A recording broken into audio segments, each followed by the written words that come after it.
नारे नारे नारे महाजिर, नारे नारे नारे महाजिर। शहर कराची आपका, शहर कराची आपका, शहर कराची आपका। नारे महाजिर,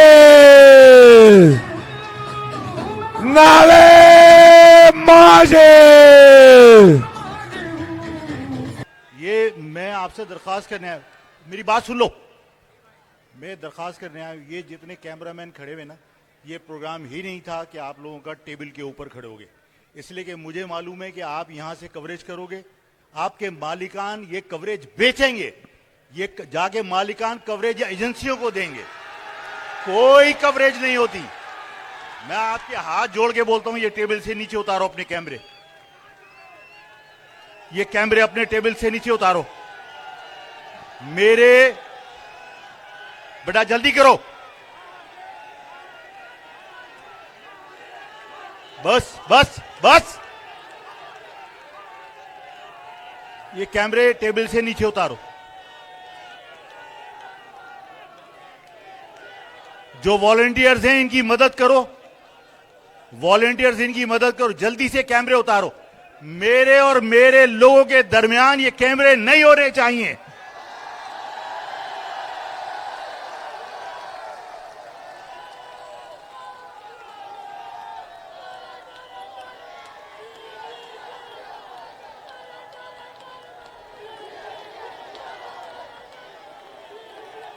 ये कुर्सियां वगैरह सब वहां से हटाओ।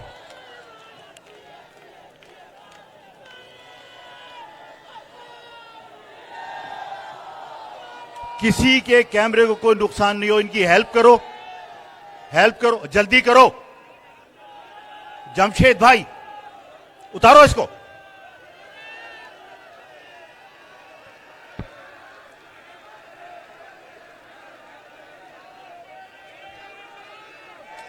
शाबाश शाबाश,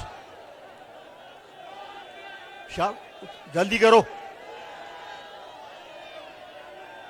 चलो जल्दी करो। कैसर भाई जल्दी करो यार।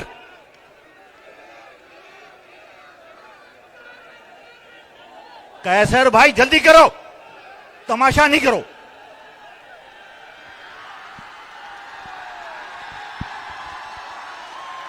सब टेबल पे से उतरो जल्दी से, टेबल पे से उतरो जल्दी से।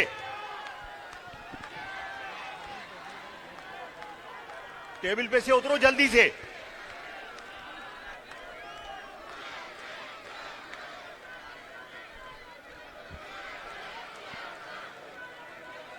टेबल पे से उतरो जल्दी से। और जितने लोग खड़े हुए ये बैठ जाओ, तुम्हारी माएं बहनें पीछे बैठी हुई हैं, सब बैठ जाओ अपनी अपनी जगह पर। ये जितने लोग खड़े हुए हो यहां पे फौरन बैठ जाओ नीचे, उतरो जल्दी से, बैठ जाओ बेटा, बैठ जाओ। जितने खड़े हुए हो सब बैठ जाओ, शाबाश। इधर जितने खड़े हुए हो सब बैठ जाओ, जहां जगह मिलती है बैठ जाओ, बैठ जाओ।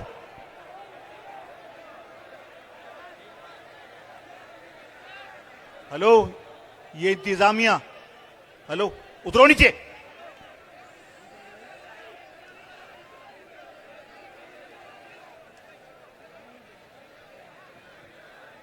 अब ठीक है, चलो बैठ जाओ, शाबाश बैठ जाओ। यहां के लोग भी बैठ जाओ जल्दी से, शाबाश। और ये जो मीडिया के लोग हैं, इनको अगर कवरेज करनी है तो इनके सामने कोई नहीं आना, इनको जो हेल्प कर सकते हो करो। ये जो पीछे कैमरा लेके खड़े हो आगे आ जाओ, वहां खवातीन के उधर बीच कोई नहीं जाना उधर।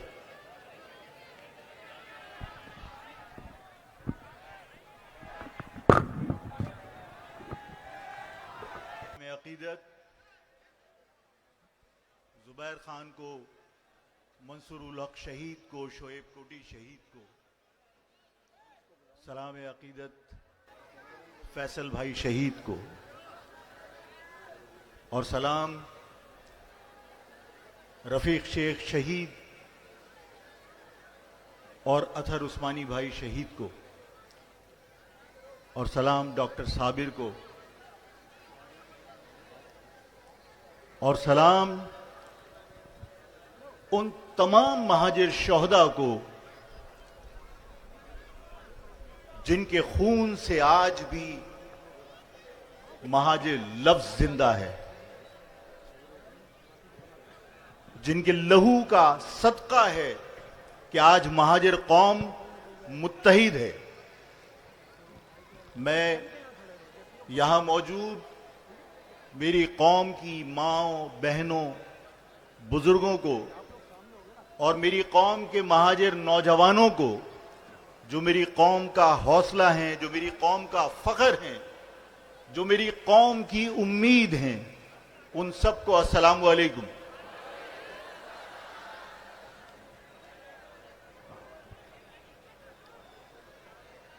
मुझे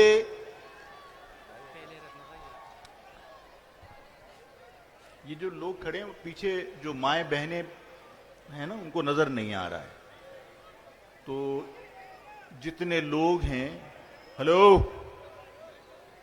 वॉलंटियर खवातीन में नहीं जाना बेटा, ये जितने लोग हैं सब बैठ जाओ, प्लीज बैठ जाओ बेटा, बैठ जाओ, शाबाश शाबाश, बैठ जाओ। बार बार नहीं कहना पड़े, देखो फिर मुझे बात करने में मुश्किल होती है, बैठ जाओ। यहां जो लोग खड़े हैं बैठ जाओ प्लीज।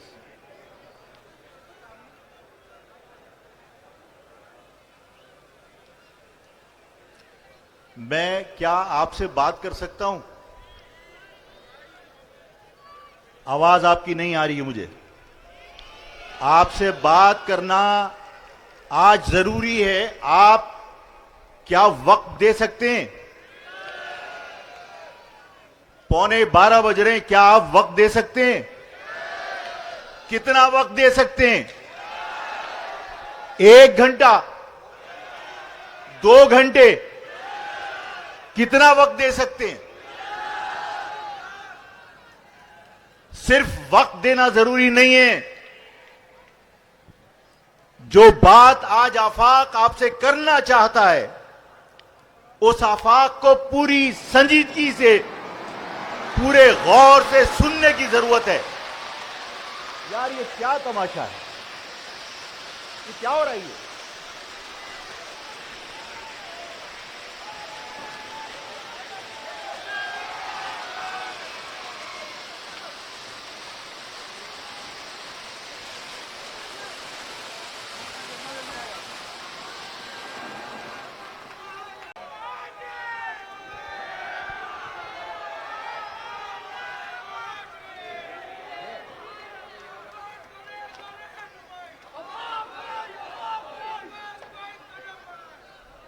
बस बस, मैं क्या तवक्को कर सकता हूं कि सिर्फ टाइम देने की बात नहीं है,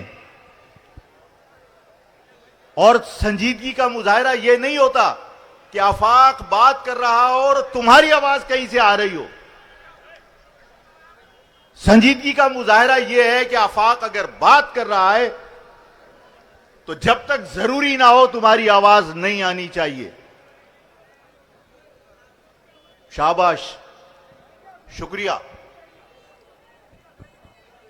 आपने मुझसे कहा कि हम रात भर यहां पर रुककर बात सुन सकते हैं। आफाक भी अपने दिल की तमाम बातें आपसे करना चाहता है, और आफाक इस महाजिर कौम के साथ जो जुल्म और ज्यादतियां हो रही हैं और जो असबियत के जख्मों से मेरी महाजिर कौम चूर चूर है, मैं आज उस पर भी बात करूंगा। लेकिन मैं आज ये पैगाम देना चाहता हूं कि मेरी कौम जख्मों से चूर जरूर है, उसे तकलीफ है, उसे परेशानी है, उसे गुस्सा है, लेकिन इसके बावजूद मेरी महाजिर कौम अपने जख्मों को भुलाकर सबसे पहले पाकिस्तान की बात करना चाहती है। और मेरी कौम अपने जख्मों को भुलाकर, अपनी तकलीफ से ज्यादा अगर फिक्रमंद है, परेशान है, तो वो पाकिस्तान की मौजूदा सूरत हाल से परेशान है। इसलिए कि उनके बुजुर्गों के बनाए हुए वतन में कहीं अमन नहीं है, हर जगह दहशतगर्दी है, हर जगह कुछ तो खून है। मेरी फौज के जवान, मेरे पुलिस के जवान रोज शहीद हो रहे हैं। मैं आज इस पाकिस्तान की सूरत हाल पर बात करना चाहता हूं कि आप इस बात को संजीदगी से सुनकर मेरे मौकिफ की हिमायत अगर आप करेंगे तो यह बात सिर्फ आफाक की नहीं रहेगी, यह बात पूरी महाजर कौम की, बल्कि अगर मेरी आवाज मीडिया के जरिए, सोशल मीडिया के जरिए अगर पाकिस्तान के किसी भी कोने में जा रही है और अगर वो मेरे इस मौकिफ की हिमायत करे, तो मेरी बात जो मैं अब करने जा रहा हूं वो सिर्फ आफाक की बात नहीं होगी, बल्कि पूरे पाकिस्तान की बात होगी। मैं आज पाकिस्तान की मौजूदा सूरत हाल के ऊपर यह बात करना चाहता हूं कि हम एक बहुत ताकतवर, एक बहुत मजबूत, एक बहुत पेशावर और अजीम फौज रखते हैं, और इस अजीम फौज को पाकिस्तान के 25 करोड़ अवाम का अंधा एतमाद हासिल है। लेकिन इसके बावजूद जो बात हमने होश संभाला उस वक्त से सुनते चले आ रहे हैं कि पाकिस्तान नाजुक मोड़ से गुजर रहा है, वो नाजुक मोड़ इतनी ताकतवर, इतनी पेशावर फौज और 25 करोड़ अवाम के एतमाद के बावजूद वो नाजुक मोड़ खत्म होके नहीं दे रहा। इसका मकसद यह है कि नीयतें 100% दुरुस्त हो सकती हैं, लेकिन कहीं ना कहीं हिकमत अमली में गलती है। मैं आज ये बताना चाहता हूं कि मैं एक सियासी वर्कर हूं, मैं गलियों में रहता हूं, मैं अपनी आवाम में रहता हूं, मैं लोगों में रहता हूं। मुझे आवाम की सोच, आवाम की फिक्र, आवाम की तशवीश,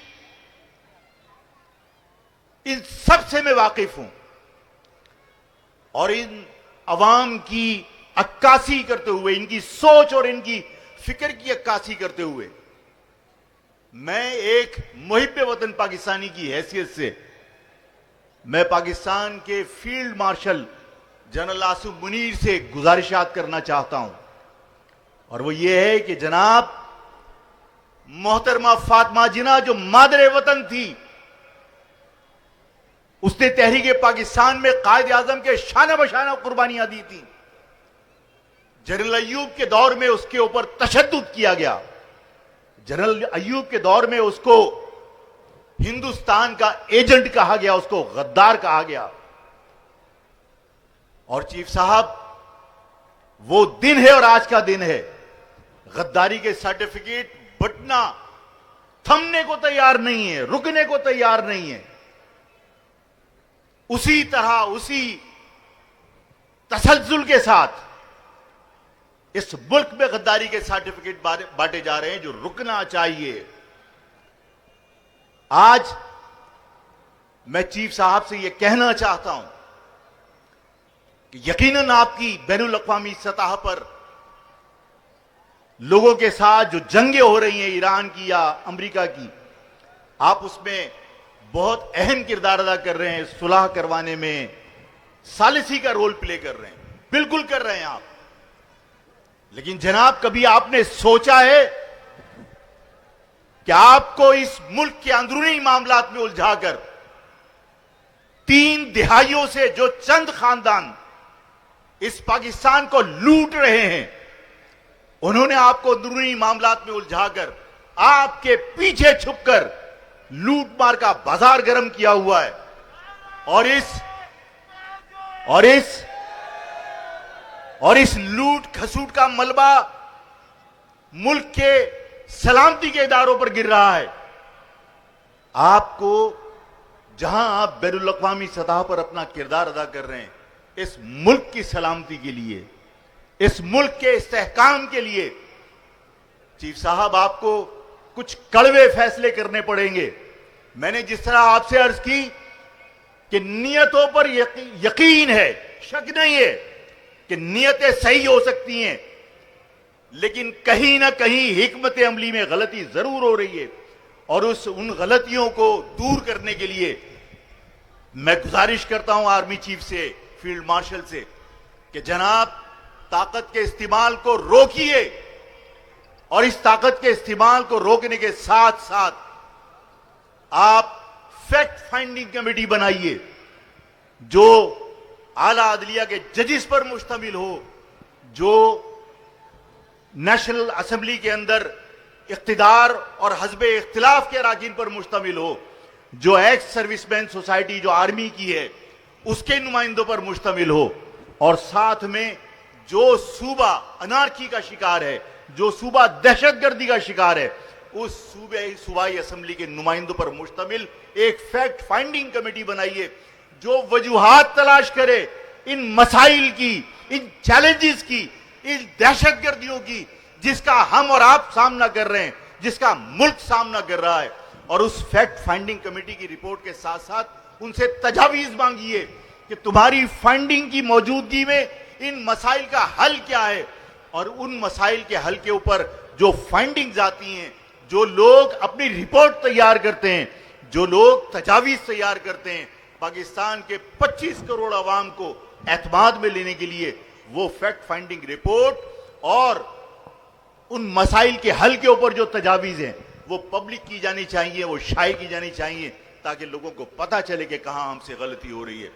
मैं आर्मी चीफ से यह भी मुतालबा करना चाहता हूं कि जनाब इस पाकिस्तान में जो हम ताकत का इस्तेमाल कर रहे हैं, गोली और गोला ये फासले बढ़ाता है, गोली और गोले ये नफरतें पैदा करते हैं, मुकालमा है जो कुर्बत बढ़ाता है, मुकालमा है जो इत्तेहाद पैदा करता है, मुकालमा है जो तमाम इख्तिलाफात दूर करके मुल्क की सलामती के लिए लोगों को जमा कर सकता है। मैं आर्मी चीफ से मुतालबा करता हूं, और इसलिए आर्मी चीफ से मुतालबा करता हूं कि इस पाकिस्तान में बाकी लोगों को पाकिस्तान से दिलचस्पी नहीं है। मैंने जिस तरह कहा कि वो तो इन इदारों के पीछे छुप के लूट मार करने में मसरूफ हैं, उन्हें कोई दिलचस्पी नहीं है कि पाकिस्तान टूटता है टूट जाए, पाकिस्तान तबाह होता है तबाह हो जाए। सारी जिम्मेदारी आर्मी चीफ आप पर है।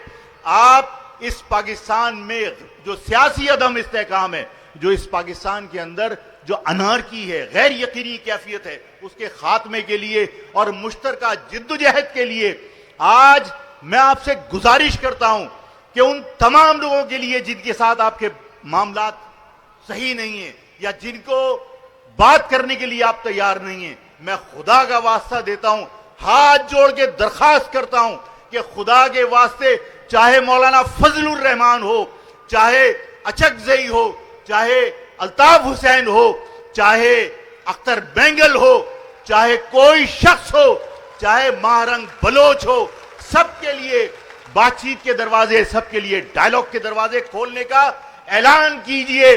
मैं आर्मी चीफ आपको यकीन दिलाता हूं कि आपके इस अमल से, आपके इस बड़े दिल का मुजाहरा करने से इदारों की शिकस्त होगी, ना सियासी लोगों की जीत होगी।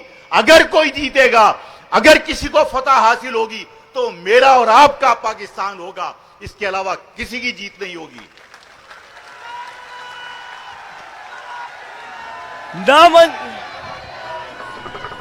नामंजूर।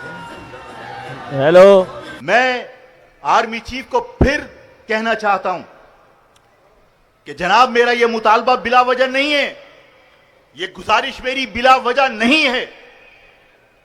मैं बानियाने पाकिस्तान की औलाद की हैसियत से मैं परेशान हूं, फिक्रमंद हूं। हम सोचने के लिए तैयार नहीं हैं, हम किसी गलती को दुरुस्त करने के लिए तैयार नहीं है। अगर हम सोचने के लिए तैयार हो जाएं तो हमें फिक्र होनी चाहिए कि वो बंगाली जिन्होंने तहरीके पाकिस्तान में सबसे ज्यादा कुर्बानियां दी, हमसे ज्यादा कुर्बानियां दी, सिंधी से ज्यादा कुर्बानियां दी, बलोच पंजाबी से ज्यादा कुर्बानियां दी, मुतारिक रहा, वो पाकिस्तान के खिलाफ क्यों हो गया? हमें सोचना चाहिए कि वो बलोच जब पाकिस्तान के साथ शामिल हुए, इल्हाक हुआ, तो जश्न मनाया गया, कायदे आजम को एक पलड़े में रखा गया, दूसरे पलड़े में सोना रखकर तोलकर पाकिस्तान को तोहफे में दिया गया कि पाकिस्तान चलाने के लिए तुम्हें पैसों की जरूरत होगी। आज वो बलोचिस्तान आपसे नाराज क्यों है? कभी किसी ने सोचा कि सिंध असेंबली, दिल पे हाथ रख के सोचो कि सिंध असेंबली वो असेंबली थी जिससे पाकिस्तान की करारदाद मंजूर की। आज उस सिंध की इस धरती के ऊपर सिंधु देश के नारे क्यों लग रहे हैं? कभी सोचा कि खैबर पख्तूनख्वा तबाह हाल क्यों है? कभी सोचा कि मेरी कौम के लोग, बानियाने पाकिस्तान की औलादें अपने ही बनाए हुए वतन के अंदर अजनबी क्यों हैं? कभी सोचा कि मेरे लोग इस मुल्क में गैर महफूज क्यों हैं? इन हालात को अगर सामने रखकर वजह तलाश करनी है तो फैक्ट फाइंडिंग कमेटी की रिपोर्ट को पब्लिक करना पड़ेगा ताकि पता चले कि कहां गलती हो रही है और उसको दुरुस्त करने की कोशिश की जा सके। मैं फिर यकीन दिलाता हूं, अल्लाह को गवाह बनाकर यकीन दिलाता हूं कि मेरा ये मुतालबा, ये मेरी गुजारिश, अगर आर्मी चीफ लोगों से डायलॉग करने के लिए अपने दरवाजे खोलते हैं, अगर फैक्ट फाइंडिंग कमेटी बनाकर उसकी रिपोर्ट को सामने रखकर आइंदा की हिकमत अमली बनाते हैं, तो ये यकीन कर लीजिए कि इदारों की शिकस्त होगी, ना सियासतदानों की फतह होगी। अगर फतह होगी तो सिर्फ और सिर्फ मेरे और आपके पाकिस्तान की फतह होगी। पाकिस्तान मुस्तहकम होगा, पाकिस्तान ताकतवर होगा।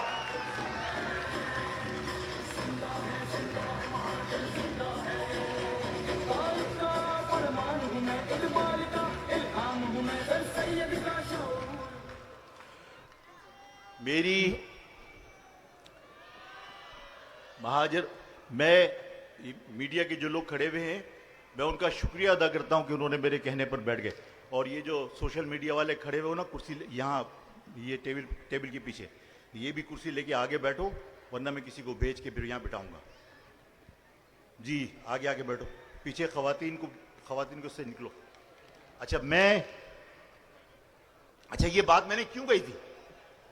अरे ये लोग तो वो हैं, मेरे भाइयों की तरह हैं, मेरे बच्चों की तरह, लेकिन ये वो लोग हैं जो यहां से रिकॉर्डिंग करके बेचारे अपने मालिकान को देते हैं, और मालिकान को पहले से फोन आया हुआ होता है कि आफाक ने क्या कहा है, वो पूरी रिकॉर्डिंग हमें चाहिए, और वो रिकॉर्डिंग वहां जाती है। क्या ये मीडिया के लोग आपको कवर करते हैं? क्या टीवी पर आपको कवरेज मिलती है? एजेंसियों से बगैर पूछे ये टीवी पे कवरेज नहीं कर सकते। हमें तो जो कवरेज मिलती है, हमारे ये लोग, हमारी ये आवाम सोशल मीडिया के जरिए अपना पैगाम आगे तक पहुंचाती है। हमें इलेक्ट्रॉनिक मीडिया की जरूरत नहीं है। भाई हो मेरे, लेकिन जो बात मैं कहता हूं, मैंने एक जगह पर कहा था कि ये समझना गलत है कि तुम पर नजर नहीं, मसरूफ हम बहुत हैं लेकिन बेखबर नहीं। जो कुछ मीडिया के लोग करते हैं वो पता है। मेरी कौम की माओ, बहनों, बुजुर्गों और नौजवानों, अब बात कर लें अपने हुकूक की, अपने साथ होने वाली जुल्म और ज्यादतियों की। इस पाकिस्तान में जब मेरी कौम के लोग अपने ही बनाए हुए वतन के अंदर जब हिजरत करके आए, तो मालूम है ना क्या हुआ था? हमारे लोगों को आने के बाद जब वो पंजाब में दाखिल हुए और ये समझ करके हम पाकिस्तान में आ चुके, उन्होंने पाकिस्तान की मट्टी पर अपना माथा टेक दिया, सजदे शुक्र अदा किया कि हम पाकिस्तान आ गए।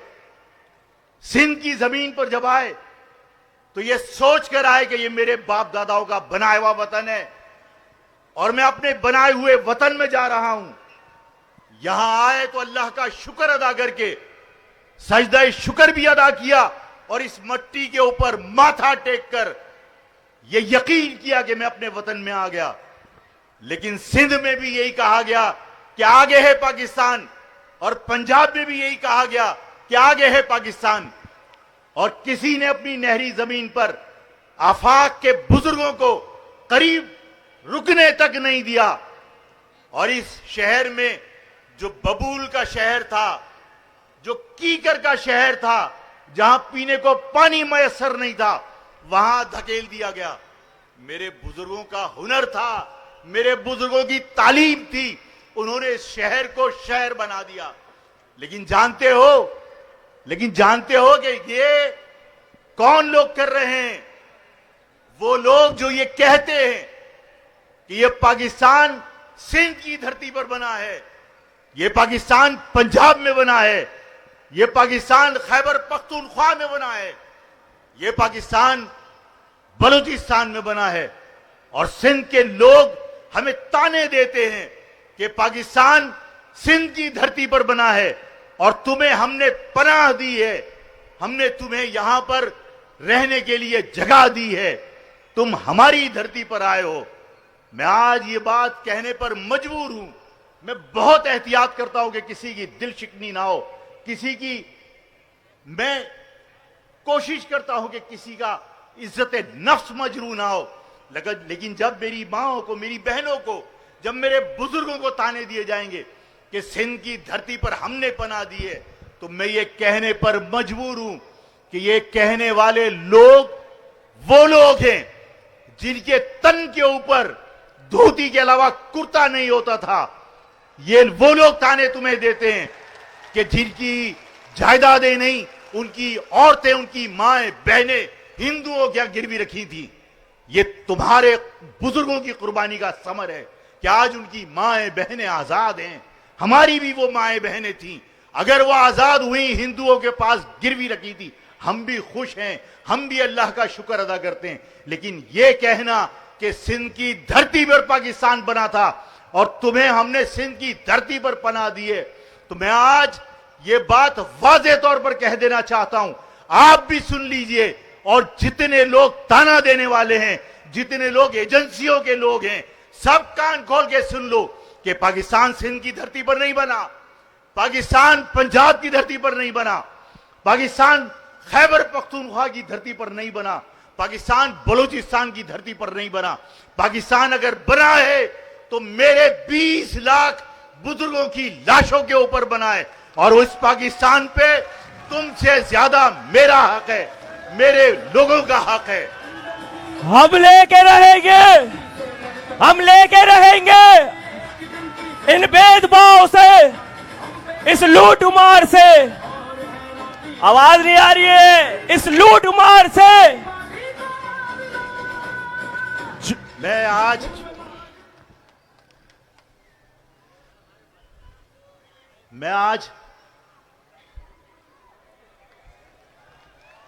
इन भेदभाव से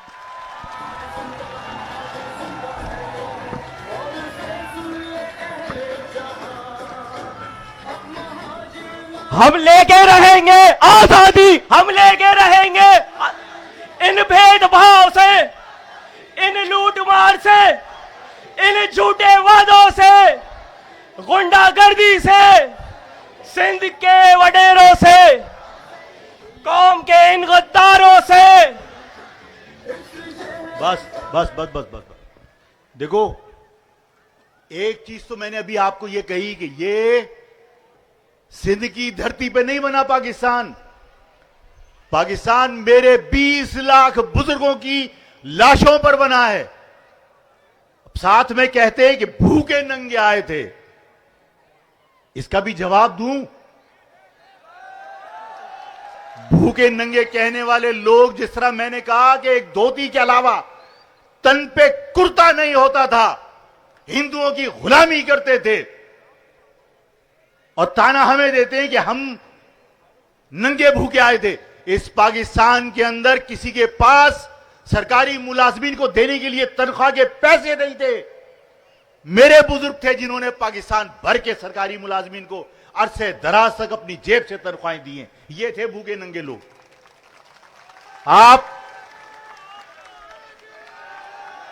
आपने वलीका का नाम सुना है? आपने सेठ दाऊद का नाम सुना है? आपने आयशा बावानी कॉलेज तो सुना है? आयशा बावानी कॉलेज बावानी खानदान ने बनाया था। दाऊद इंजीनियरिंग कॉलेज सेठ दाऊद ने बनाई थी। ये वलीका मिल मेरे बुजुर्गों ने, वलीका सेठ ने बनाई थी। मेरे इस शहर के अंदर बड़े बड़े ताजिर जो हैं, कौन है वो? कायदे आजम की दरखास्त पर पाकिस्तान आए थे, महाजिर हैं वो लोग।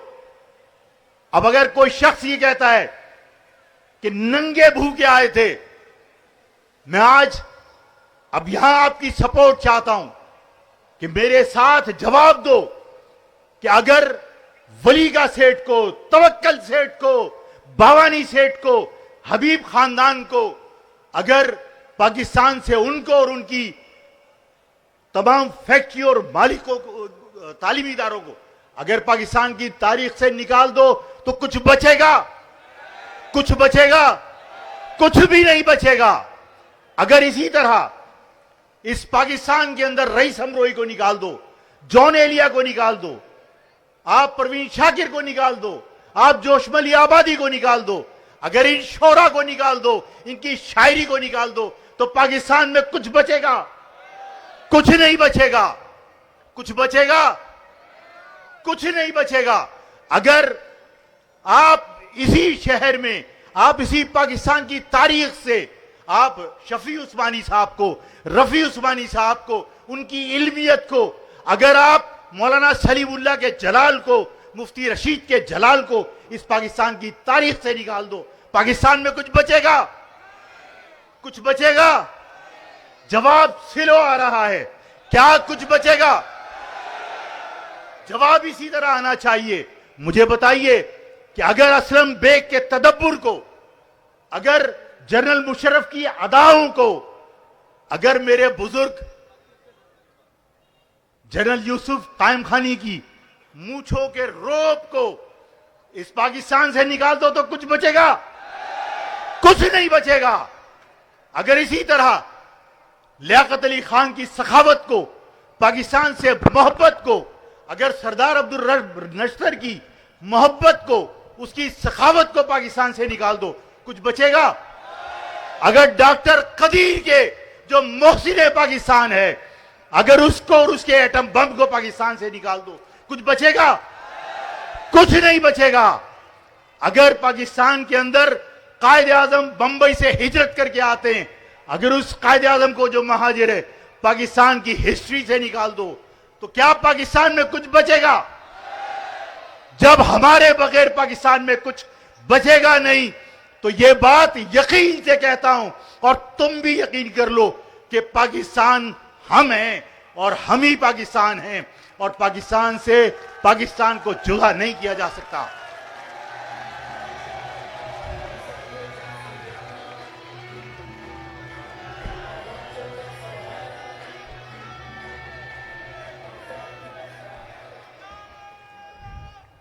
अभी वक्त दोगे? अभी वक्त, अभी बहुत बातें बाकी हैं। वक्त दे सकोगे? बैठोगे?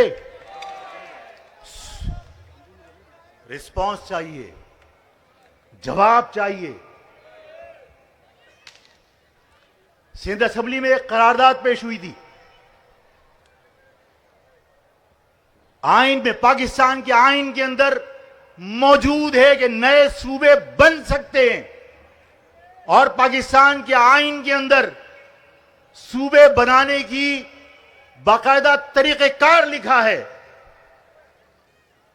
सिंध असेंबली के अंदर मुतासिब हुक्मरानों ने पाकिस्तान के आइन को जूते की नोक पर रखकर एक करारदाद मंजूर की, जिसमें कहा कि सिंध असेंबली में कोई नए सूबे की करारदाद पेश नहीं कर सकता। मैं मजम्मत करता हूं इसकी।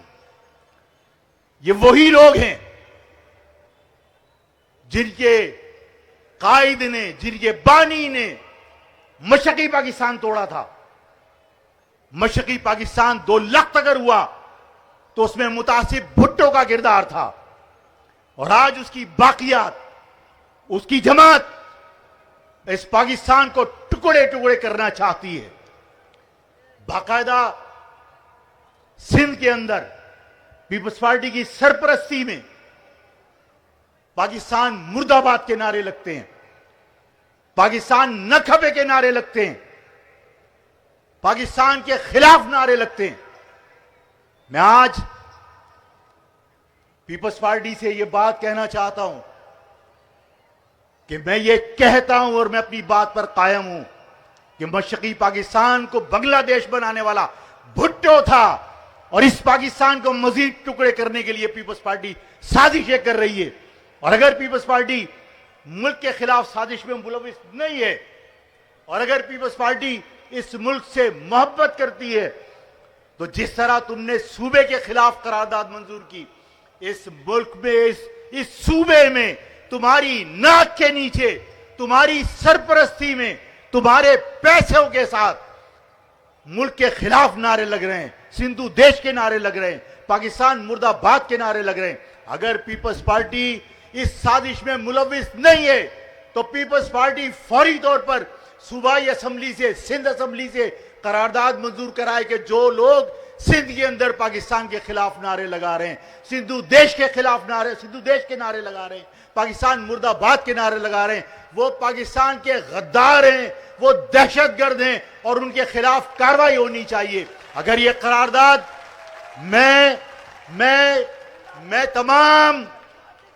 मैं तमाम मुल्की सलामती के इदारों को, यह बात समझाना चाहता हूं कि अगर पीपल्स पार्टी पाकिस्तान मुर्दाबाद के नारे लगाने वालों को, पाकिस्तान न खपे के नारे लगाने वालों के खिलाफ, पाकिस्तान के खिलाफ सिंधु देश के नारे लगाने वालों के खिलाफ अगर करारदाद पेश नहीं करती, मंजूर नहीं कराती, तो मेरी इस बात पर यकीन कर लें मुल्की सलामती के इदारे भी कि भुट्टो ने पाकिस्तान को 2 लाख किया था, उसकी बाकी मानदा पार्टी पाकिस्तान को मजीद टुकड़ों में तकसीम करना चाहती है। पाकिस्तान के वफादार नहीं है ये लोग। मैं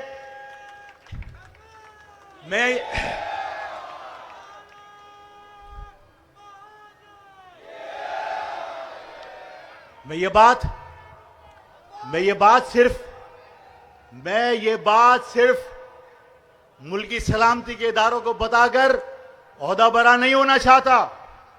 मैं ये भी यकीन दिलाना चाहता हूं कि जिस तरह मैंने कहा कि पाकिस्तान हमसे है और हम ही पाकिस्तान है, तो जो लोग सिंधु देश के नारे लगा रहे हैं, कान खोल के सुन लो कि जिन्होंने पाकिस्तान बनाया था वो पाकिस्तान बचाना भी जानते हैं, और पाकिस्तान बचाने के लिए वो कुछ भी करेंगे इंशाअल्लाह ताला।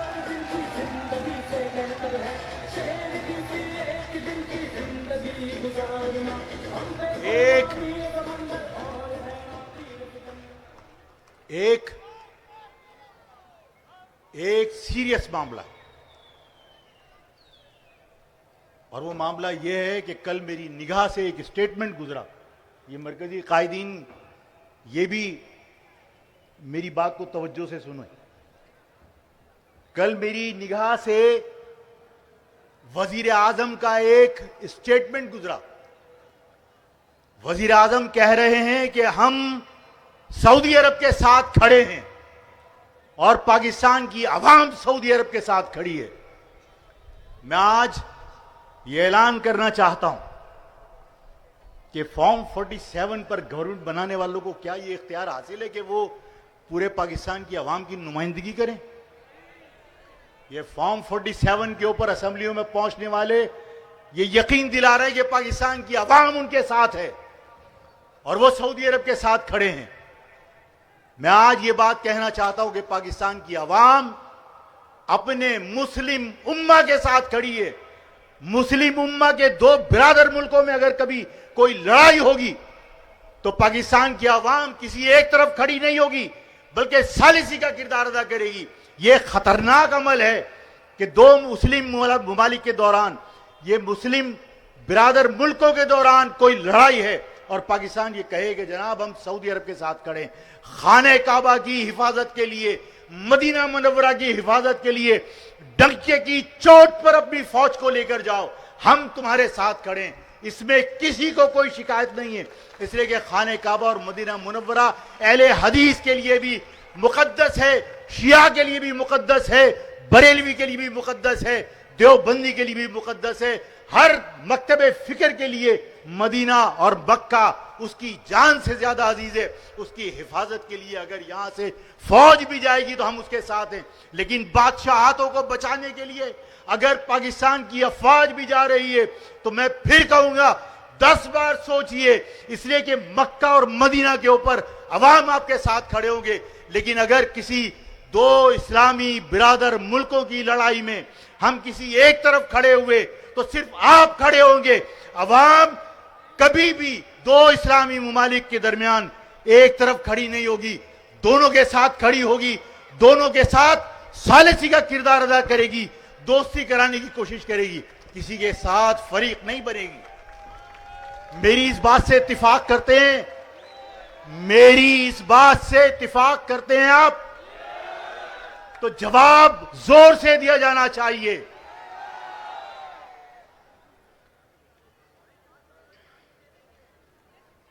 क्या नहीं, क्या बोलो?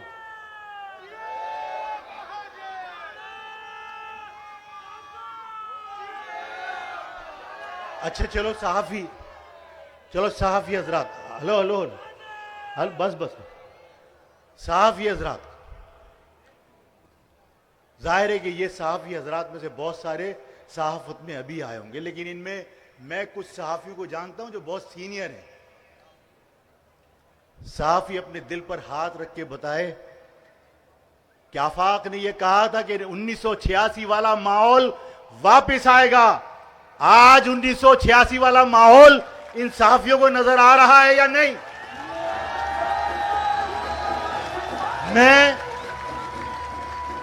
मैं ये नहीं कहता कि 1986 वाला माहौल वापस आ गया, लेकिन मैं तुम्हें यकीन दिलाता हूं कि हम बहुत नजदीक पहुंच चुके और इंशाअल्लाह ताला 1986 वाला माहौल दोबारा आएगा, जहां मेरे बुजुर्गों की इज्जत होगी, जहां मेरे बुजुर्गों को कोई गैर मुकामी पुलिस रोककर बेइज्जत करने की जुर्रत नहीं करेगी। मेरे लोग मोहल्ला कमेटियां बनाएंगे, मेरे लोग बुजुर्ग कमेटियां बनाएंगे, मेरे नौजवानों के फैसले थानों में नहीं, मेरे बुजुर्गों के सामने होंगे, मोहल्ला कमेटी के सामने होंगे। मेरे लोग उसी तरह इज्जत से मुत्तहिद होकर आपस में जुड़कर ताकत के साथ इस शहर के अंदर ये बताएंगे कि ये शहर किसका है। ये शहर उन लोगों का है जिन्होंने इस शहर को शहर बनाया था। जो बबूल का शहर था, जो कीकर का शहर था, उसको मेरे बुजुर्गों ने अपने हुनर से, अपनी तालीम से, अपने इल्म से शहर बनाया था।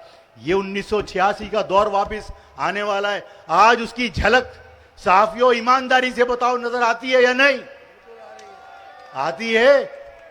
इसका मकसद है आफाक ने वादा किया था कि हम 1986 वाला माहौल दोबारा वापस लाएंगे, लोगों के दिलों से मायूसी खत्म कर देंगे, आंखों में चमक होगी यकीन की, आंखों में चमक होगी यकीन की इंशाअल्लाह ताला, और सबके सीने बहादुरी के साथ चौड़े होंगे, इसलिए कि उनके भाई उनके साथ होंगे, उनके बुजुर्ग उनके साथ होंगे, माएँ बहनें बेफिक्र होकर इलाकों से निकलेंगी। इसलिए कि 1986 की तरह हर गली के ऊपर तुम्हारा नौजवान बैठा होगा इंशाअल्लाह ताला। ये वक्त आएगा, और ये वक्त आएगा, और ये वक्त हम सब मिलकर लाएंगे। मैं आज इस खुशी के मौके पर कि आपने अपनी मेहनत से, आपने अपने इत्तेहाद से लोगों के अंदर यह उम्मीद पैदा की है, ये यकीन पैदा किया है कि महाजिर कौम दोबारा से मुत्तहिद होकर, दोबारा से मुनज़्ज़म होकर, दोबारा से एक ताकत बनकर इस शहर में उभरेगी और दोबारा से इज्जत के साथ इस शहर के अंदर जिएंगे। ये कूड़ा उठाने वाला अफगानी फोन पर राब्ता करके किसी को बुलाने की जरूरत नहीं करेगा। किसी ठेले वाले को हटाओ तो वो फोन करके रेंजर्स को बुलाता है। अरे हमारे लोग कत्ल हो जाते हैं मोबाइल छीनने पर। हमारे बुलाने पर रेंजर्स नहीं आती, हमारे बुलाने पर पुलिस नहीं आती। और ठेले वाला और अफगानी अगर कूड़ा उठाने वाला फोन करे कि हमारे साथ इसने ऐसा किया, तो ठक करके लोग आते हैं। ये रिवायत, ये रीत तब्दील होगी, तुम्हारे इतिहाद से तब्दील होगी, इंशाअल्लाह ताला तब्दील होगी। मैं आज इस खुशी के मौके पर आज फिर ऐलान करता हूं कि जो लोग किसी भी वजह से मुझसे नाराज होकर, मुझे गलत समझकर, जो लोगों ने समझाया कि आफाक दुश्मन है, अगर गलत फहमी दिमाग में थी, खुदा का वास्ता दिमाग से गलत फहमियां निकाल दो। मैं आज तमाम लोगों को, चाहे वो किसी जमात के अंदर चले गए हों, चाहे वो मुत्तहदा में चले गए हों, चाहे वो जमात इस्लामी में चले गए हो, चाहे वो पीपल्स पार्टी में चले गए हो अपनी जान बचाने के लिए, उन सबको मैं दावत देता हूं। और मैं खंदा पेशानी से, खुले दिल से सबको तस्लीम करूंगा। वापस अपनी कौम की उम्मीद बनकर, अपनी कौम का सहारा बनकर अपने प्लेटफॉर्म पर वापस आ जाओ। मैं खुदा की कसम, मैं सबका इस्तकबाल करूंगा। और अगर ये खौफ है,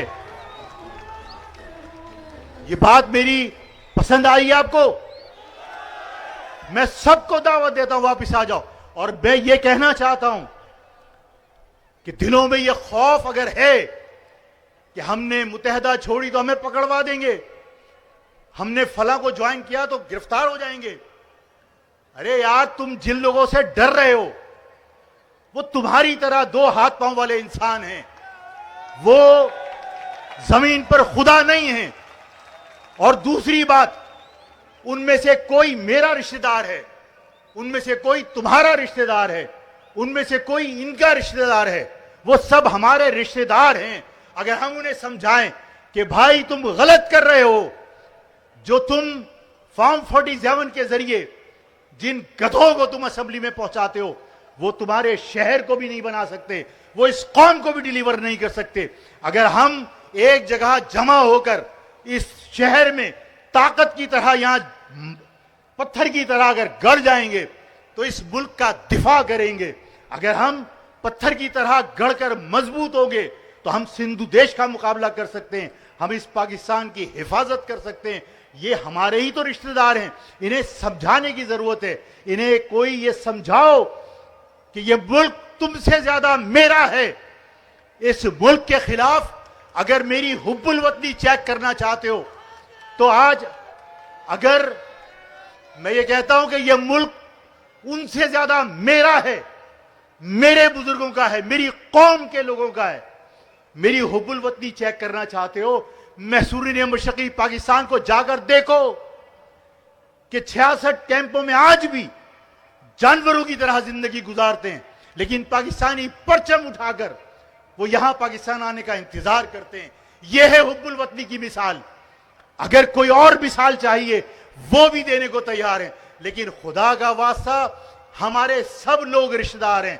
समझाओ इनको कि इनको मुल्क दुश्मन कहकर अपने से दूर मत करो।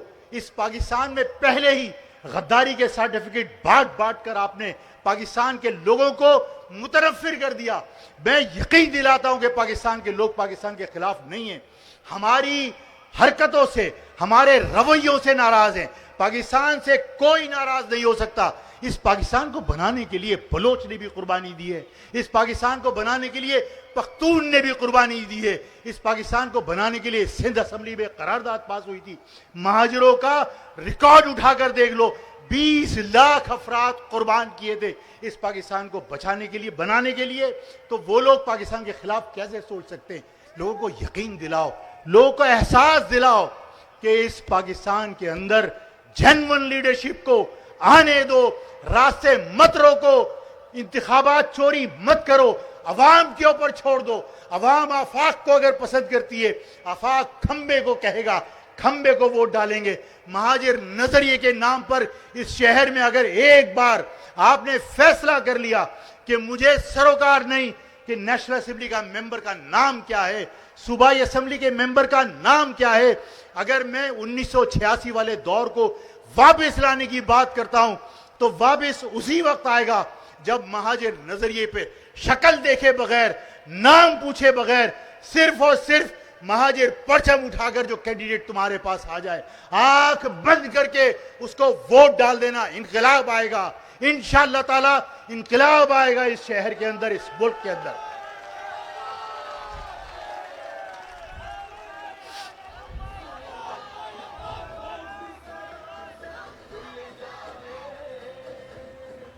आज मैं बार बार आपसे पूछ रहा हूं, टाइम है, टाइम है।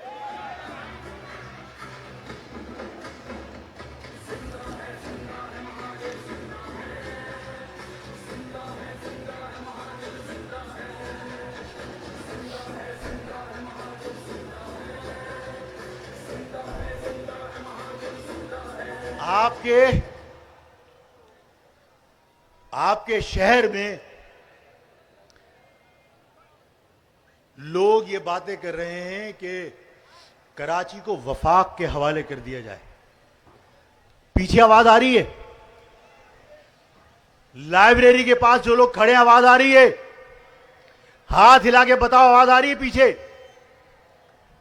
मैं आपको यह बताना चाहता हूं कि इस शहर में यह बातें की जा रही है कि कराची को वफाक के हवाले कर दो। कौन सा वफाक?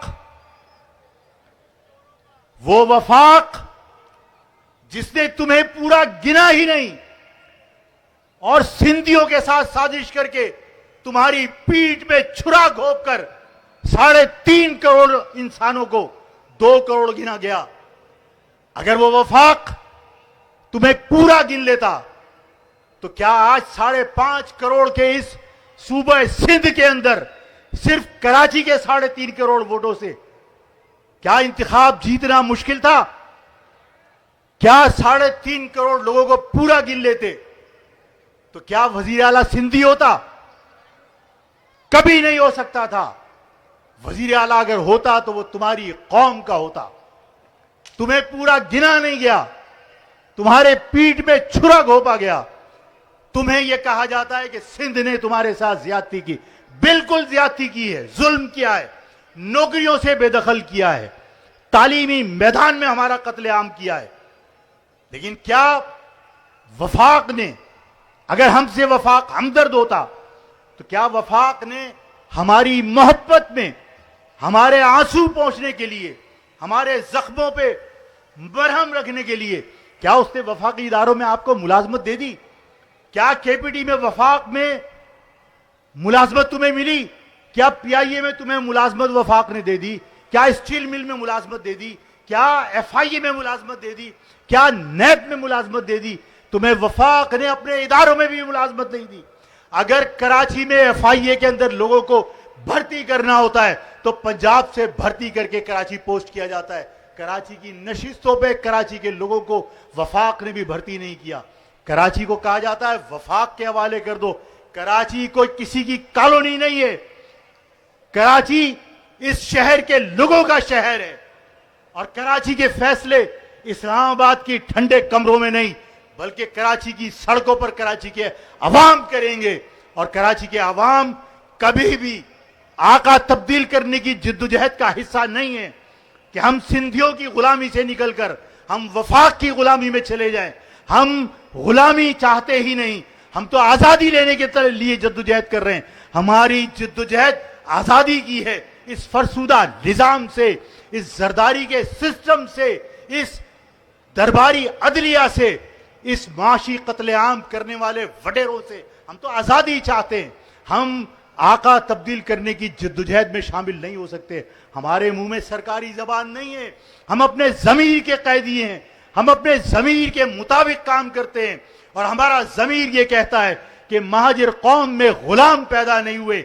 माएँ हमारी गुलाम पैदा नहीं करती, हमेशा शेर पैदा करती हैं। अगर मेरी कौम के लोग गुलाम नहीं हो सकते तो हम आजादी की जद्दोजहद कर रहे हैं। इस आजादी की जद्दोजहद को ये कहकर हमारे अपने सबूताज करना चाहते हैं कि सिंधियों ने जुल्म किया है, कराची को वफाक के हवाले कर दो। ये आका तब्दील करने की जद्दोजहद तुम्हें सूट करती है, आफाक को नहीं। आफाक आजादी चाहता है। इस सिस्टम से, इन लोगों से, इस मुल्क को बचाने के लिए। क्या ये बात दुरुस्त है? मेरी इस बात से इत्तिफाक करते हैं? इस बात से इत्तिफाक करते हैं वफाक के हवाले कराची को किया जाना चाहिए? नहीं किया जाना चाहिए। अब आप एक और बात पर आइए। हमारे लोग बाज जगह ये समझ बैठते हैं कि अच्छा है कराची सूबा बन जाएगा। तो जब लोगों के सामने ये बात की जाती है कराची सूबा बनेगा, कराची सूबा बनेगा, तो सड़कों पर, गलियों पर लोग बाज जगह डिस्कस करते हैं अच्छा है बन जाए तो, कराची सूबा बनेगा तो जान छूट जाएगी।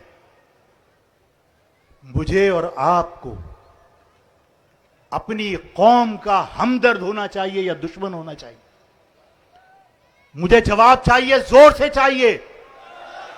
मुझे और आपको अपनी कौम का हमदर्द होना चाहिए या दुश्मन होना चाहिए? अगर हमदर्द होना चाहिए तो मैं तुमसे सवाल करता हूं कि अगर कराची को सूबा बनाने की बात कर रहे हो तो लाड़काना के अंदर जो महाजिर बसता है, जो हैदराबाद के अंदर महाजिर बसता है, जो टंडो अलायार के अंदर महाजिर बसता है, जो टंडो आदम के अंदर महाजिर बसता है, जो नवाब शाह खैरपुर के अंदर महाजिर बसता है, जो सक्खर में महाजिर बसता है, क्या तुम उसे तकसीम नहीं कर दोगे? क्या वो सिंध के रहमो करम पर नहीं होगा? क्या सिंधी उसे गाजर मूली की तरह काटेगा नहीं? क्या उसका कत्लेआम नहीं होगा? अगर मैं अपनी कौम को तीसरी बार तकसीम करने के लिए जाऊंगा तो क्या मैं कौम का हमदर्द हूं? कौम को तकसीम होना चाहिए, कौम को तकसीम होना चाहिए। तुम्हारी कौम 2 बार पहले तकसीम हुई है। जब पाकिस्तान बना तो मेरे बुजुर्ग कायदे आज़म ने कहा कि 10 करोड़ मुसलमानों के लिए अलहदा वतन, और वो 10 करोड़ मुसलमान पूरे बर्र सगीर में 10 करोड़ ही रहते थे। इसका मकसद है एक एक मुसलमान के लिए पाकिस्तान बना था। ये बात समझ में आ रही है? अब पाकिस्तान बनाने की तहरीक चल रही है। पाकिस्तान बनाने के लिए महाजिर बुजुर्गों के जो खानदान थे, जो मेरे बुजुर्ग थे, जो मेरी माएँ थी, जो मेरी बहनें थी, वो मुस्लिम अक़लियती इलाकों में पाकिस्तान बनाने की तहरीक चला रहे हैं। लोग कत्ल हो रहे हैं। माँ के सामने बच्चे को कत्ल कर दिया, बाप के सामने बेटे को कत्ल कर दिया, बहन को कत्ल कर दिया भाई के सामने। लोगों का बुरा हाल था। लाशें हाथ में लिए हुए, आंखें डगमगा रही हैं, होठ कपकपा रहे हैं, लरजती आवाज में बंदा, उसकी पाकिस्तान की तड़प खत्म नहीं हो रही। अपने लाशें हाथों में उठाने के बावजूद पाकिस्तान के हुसूल की तड़प खत्म नहीं हो रही। कलमे शहादत के बाद अगर कोई दूसरा कलमा कोई पढ़ रहा है तो ये पढ़ रहा है कि बट के रहेगा हिंदुस्तान, लेके रहेंगे पाकिस्तान। पाकिस्तान का मतलब क्या? ला इलाहा इल्लल्लाह मुहम्मदुर रसूलुल्लाह। लोग अपने लाशों को उठाकर कलमे शहादत के बाद अगर पाकिस्तान के नारे लगा रहे थे, उनको पाकिस्तान आने नहीं दिया। जब पाकिस्तान बना और हिजरत का अमल शुरू हुआ तो हिजरत का अमल मुकम्मल होने से पहले सरहदें बंद कर दी गई और कहा गया कि जो हिंदुस्तान के अंदर लोग रह गए वो वहां की हिंदुओं की जो हुकूमत कायम हो उसके वफादार बन के रहे। अगर हिंदुओं की ही गुलामी करनी थी तो ऐ कायद तुमने वादा क्यों किया था कि बर्र सगीर के 10 करोड़ मुसलमानों के लिए अलहदा वतन बनेगा? धोखा हुआ मेरी कौम के साथ, धोखा हुआ मेरे बुजुर्गों के साथ। यहां अगर चांदी की सूरत में बीवी आ गई तो सोने की सूरत में वहां मां रह गई, कहीं फुप्पी आ गई तो चची जान रह गई, कहीं चची जान आ गई तो मुमानी जान रह गई। हमारे खानदान बट के रह गए, हमारे खानदान तकसीम हो गए। हमें कमजोर करने के लिए हमें रोक के सरहदें बंद करके हमें तकसीम किया गया। यह पहला अमल था जब पाकिस्तान के अंदर लोगों को आने से रोककर महाजिर कौम को तकसीम किया गया। महाजिर कौम के इस तकसीम के अमल से, इस जख्म से अभी हम चूर थे। हम इस जख्म को भुला नहीं सके थे कि मशरकी पाकिस्तान का सानहा हो गया। मशरक़ी पाकिस्तान के अंदर अलहदगी की तहरीक शुरू हो गई। वो बंगाली जो पाकिस्तान बचाने के लिए, पाकिस्तान बनाने के लिए हमसे ज्यादा आगे थे, उन्होंने पाकिस्तान के खिलाफ नारे लगाना शुरू कर दिए, पाकिस्तान तोड़ने की बातें शुरू कर दी। पाकिस्तान की फौज गई, पाकिस्तान की यहां से फौज भेजी गई। पाकिस्तान की फौज को वहां की गलियां नहीं पता थी, पाकिस्तान की अफवाज को वहां के रास्ते नहीं पता थे, वहां के लोग उनसे वो वाकिफ नहीं थे। हमारे लोग थे जिन्हें तुम बिहारी कहते हो, उन्होंने पाकिस्तान की फौज के शाना बशाना पाकिस्तान बचाने की जिद्दोजहद की। उस लड़ाई को अपनी लड़ाई समझा कि पाकिस्तान बचाना है, पाकिस्तान को बचाने के लिए कुछ भी कुर्बान करना पड़े हम कुर्बान करने के लिए तैयार हैं। पाकिस्तान की फौज शाना बशाना, इनको देखकर उसकी हौसले बढ़े। पाकिस्तान की अफवाज को मेरे खानदान के लोग, मेरी कौम के लोग, उन्हें कभी अकेला नहीं निकलने देते थे। लोग अगर कहीं गली से निकलना चाहते थे तो उन सिपाहियों की जान खतरे में ना पड़ जाए, पहले मैं निकलूंगा, ताकि अगर बंगाली तुम्हारे लिए घात लगा के बैठा हो तो मेरी जान चली जाए, तुम्हारी जान ना जाए। मेरी पाक फौज के सिपाही बच जाएं, मेरी पाक फौज के जवान बच जाएं। अगर नहरों से पानी पीना हुआ, अगर प्यास बुझाने के लिए किसी नहर की तरफ कोई पाकिस्तान का सिपाही बढ़ा, तो उन्होंने कहा रुको, इस नहर से पहले मैं पानी पी लूं, इसलिए कि हो सकता है इस नहर में बंगालियों ने जहर मिला दिया हो। अगर जहर मिला होगा तो मैं मरूंगा, मेरी पाक फौज का जवान बच जाएगा। इस पाक फौज के शाना बशाना लड़ने वाले लोग आज रेड क्रॉस के कैंपों में हैं। पाकिस्तान टूट गया, पाकिस्तान की अफवाज अल्हम्दुलिल्लाह वापिस आ गई, लेकिन फी सबीलिल्लाह लड़ने वाले लोग आज भी रेड क्रॉस के कैंपों में हैं। जिया ने कहा भिखारी हैं, बेनजीर ने कहा बोझ हैं। आज दूसरी मर्तबा तकसीम हो गई कि आधे महाजिर मैसूरी ने मशरक़ी पाकिस्तान के कैंपों में हैं, आधे यहां हैं। अब तीसरी बार तकसीम की साजिश रची जा रही है कि अगर पाकिस्तान के अंदर कराची सूबे की बात करोगे तो कराची से बाहर रहने वाला महाजिर कराची के लोगों से नफरत करेगा कि तुमने अपने मफादात के लिए कराची सूबा बना लिया, तुमने कभी हमारे मुस्तकबिल के बारे में नहीं सोचा, तुमने हमें सिंधियों के रहमो करम पर छोड़ दिया, सिंधी उन्हें मारेंगे। जिस तरह आज यहां पर हमें अजरक पहनाकर जुल्म किया जाता है कि अजरक पहनो, अजरक की नंबर प्लेट लगाओ, इसी तरह इंडिया में हर जगह पर वो क्या बंदे मातरम कहलवाने की कोशिश करते हैं, अपनी सकाफत, अपनी सोच हमारे सरों पर मुसल्लत करने की कोशिश करते हैं। अगर कराची सूबा बन जाए तो मुझे बताओ कि अंदरूनी सिंध महाजिर क्या कटेगा नहीं, लुटेगा नहीं? तुम्हें मालूम है कि जब नकले मकानी होती है तो इज्जतें महफूज नहीं होती, जब नकले मकानी होती है तो इज्जतें ताराज होती हैं। हम उस किस्से को सुनते हैं तो रूह कांप जाती है कि मेरे लोग, जब मुमताज भुट्टो के फसादात हुए थे, मेरे लोग वहां से हिजरत करने पर मजबूर हुए। खुदा की कसम, ये वाकया जब मैंने सुना तो मैं हिल गया, मैं कांप गया कि यार किस तरह लोगों ने मेरी कौम के साथ जुल्म किए। कि जब वहां हिजरत का अमल हो रहा था तो वहां पर कहा गया कोई शख्स अपने घर से मालो असबाब लेकर नहीं जाएगा, सब लोग निकलो यहां से। लोग बगैर सरो सामान के वहां से निकल रहे थे। वहां से एक बाप अपनी 2 बेटियों को लेकर निकल रहा था, उससे कहा कि तुम्हें कहा था कि मालो असबाब यही छोड़कर जाना। उसने कहा मैं खाली हाथ हूं, मैं कुछ लेकर नहीं जा रहा। कह रहा ये 2 बेटियां लेकर जा रहा है, एक का हाथ पकड़कर रोक लिया।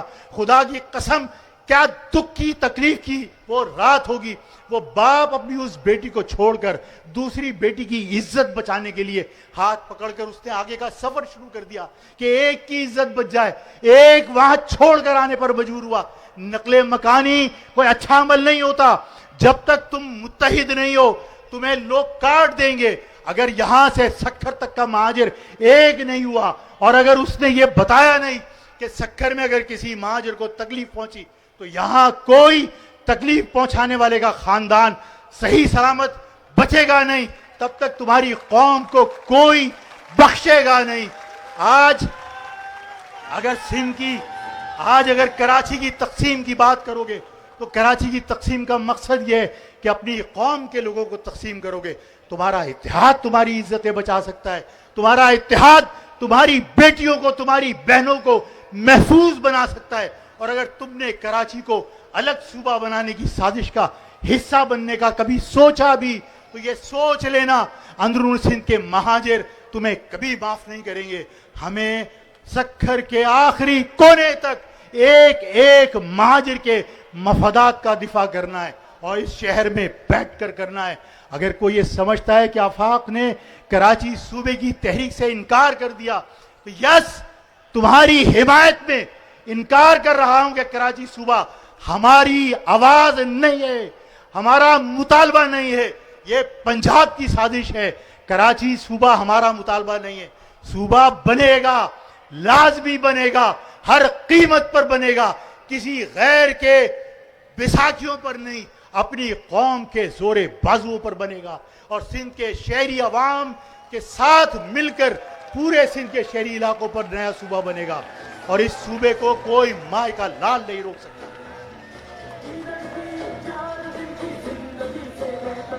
सूबे की तहरीक आज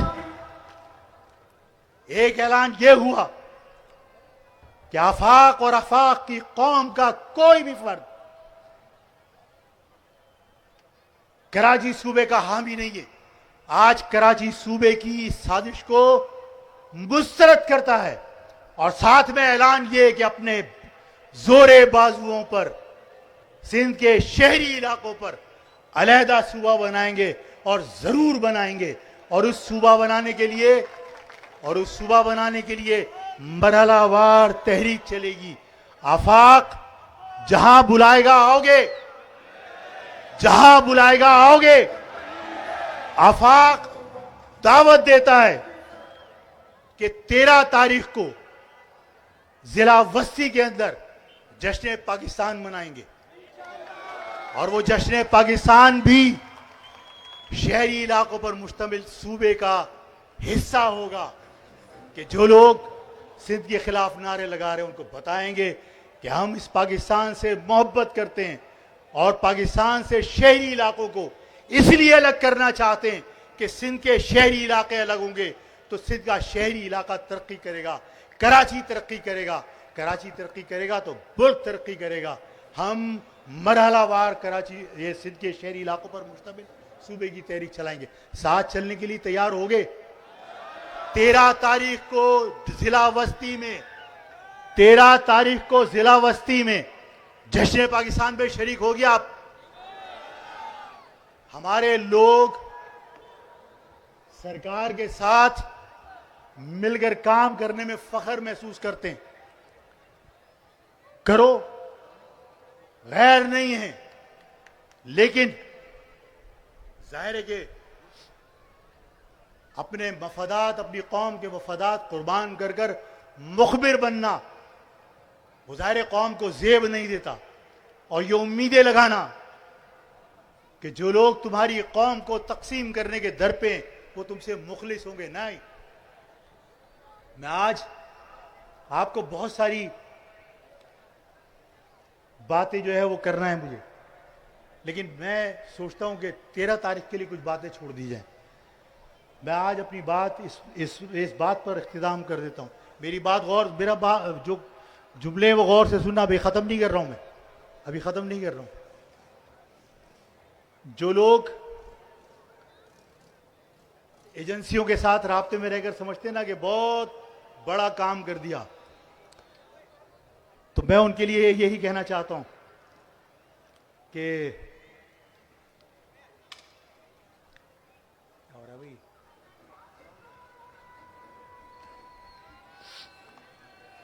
मुझे असल में सुनो थोड़ा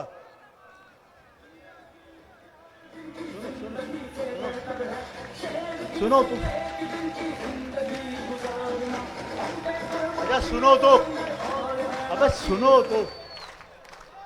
अब मेरी बात जो मैं सुनो तो, अरे अब जो बात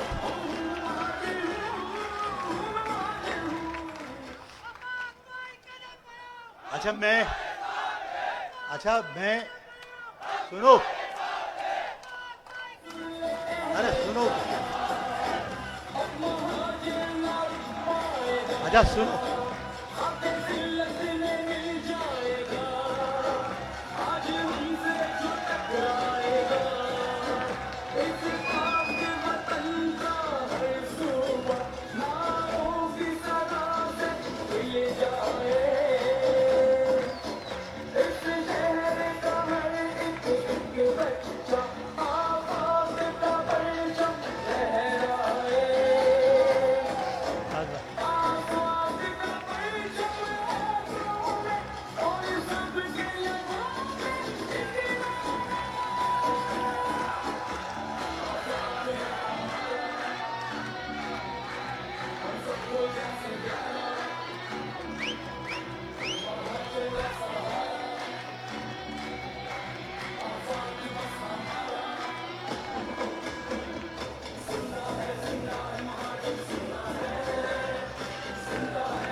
तुम्हारे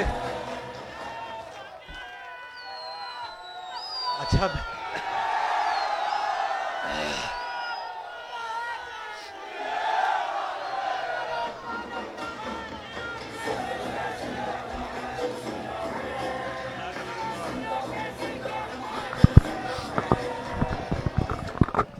जब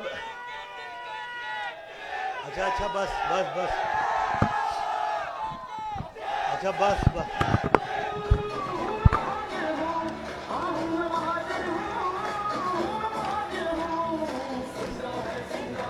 बस ओए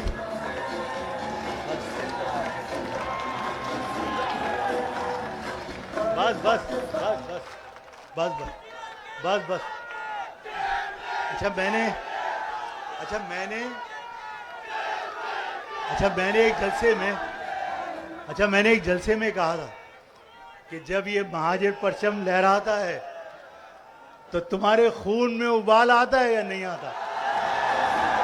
तो ये परचम जब लहराता है तो मेरे भी रोंगटे खड़े हो जाते हैं। लगता है कि महाजर कौम के अंदर दम है।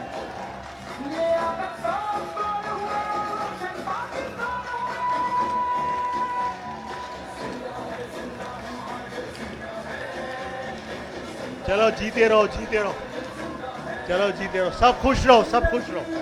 बस बस बस बस चलो बस चलो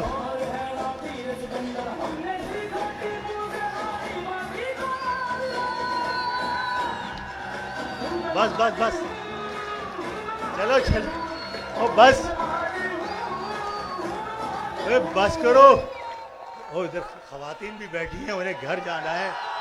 खवातीन भी बैठी हैं, उन्हें घर भी जाना है। बस करो, मेरी बात एंड मैं खत्म कर। यार नीचे उतरो, यार नीचे उतरो बेटा, जल्दी से नीचे उतर जाओ, नीचे उतर जाओ बेटा, नीचे उतरो, नीचे उतर जाओ फौरन। पीछे वालों का भी ख्याल करो। बस देखो, मैं अपनी बात मैं आपसे ये कह रहा था कि कुछ लोग जो फॉर्म 47 पे असेंबली में पहुंचे वो ये समझते हैं कि हम इसी तरह अगर खिदमत करते रहे तो सब अच्छा है।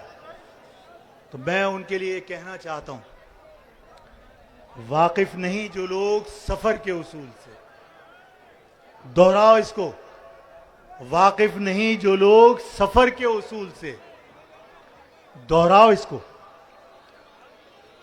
जो मैं कह रहा हूं उसको दोहरा के बताओ। वाकिफ नहीं जो लोग सफर के उसूल से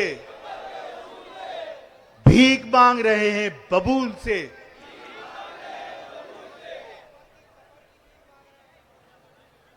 साए की भीख मांग रहे हैं बबूल से। वाकिफ नहीं जो लोग सफर के उसूल से साए की भीख मांग रहे हैं बबूल से। बबूल समझते हो? मैंने कहा था कि इस शहर में जो तुम्हें धकेला तो यहां बबूल था। बबूल एक दरख्त होता है, कांटे झाड़, जिसमें सिर्फ कांटे होते हैं लंबे लंबे, उसमें पत्ते नहीं होते, साया नहीं होता उससे। तो वाकिफ नहीं जो लोग सफर के उसूल से साए की भीख मांग रहे हैं बबूल से। मैं आज तक सफर में हूं इस यकीन के साथ, मैं आज तक सफर में हूं इस यकीन के साथ कि उभरेंगी मंजिलें मेरे कदमों की धूल से। तमाम लोग खुश रहो, आबाद रहो, मुत्तहिद रहो, ताकतवर बनो, अपनी कौम का सहारा बनो। सबका बहुत बहुत शुक्रिया। अल्लाह तुम्हारा निगहबान।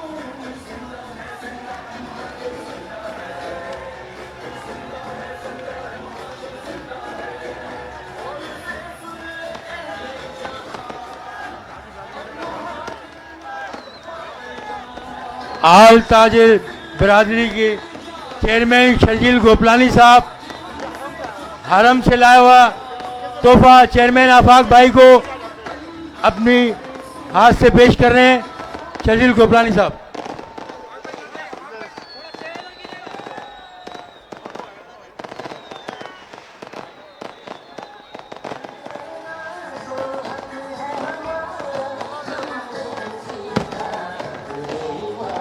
मेरी तमाम साथियों से गुजारिश है कि बराए करम खवातीन को जिस अंदाज से जिन जिन गाड़ियों में लाया गया था उसी तरीके से इंतहाई डिसिप्लिन के साथ अपनी अपनी जगह पर पहुंचाएं और शोर के साथ नारे मुहाजिर, नारे मुहाजिर, नारे आफाक, पाकिस्तान जिंदाबाद। अल्लाह हाफिज। आफाक भाई कदम बढ़ाओ, आफाक भाई कदम बढ़ाओ।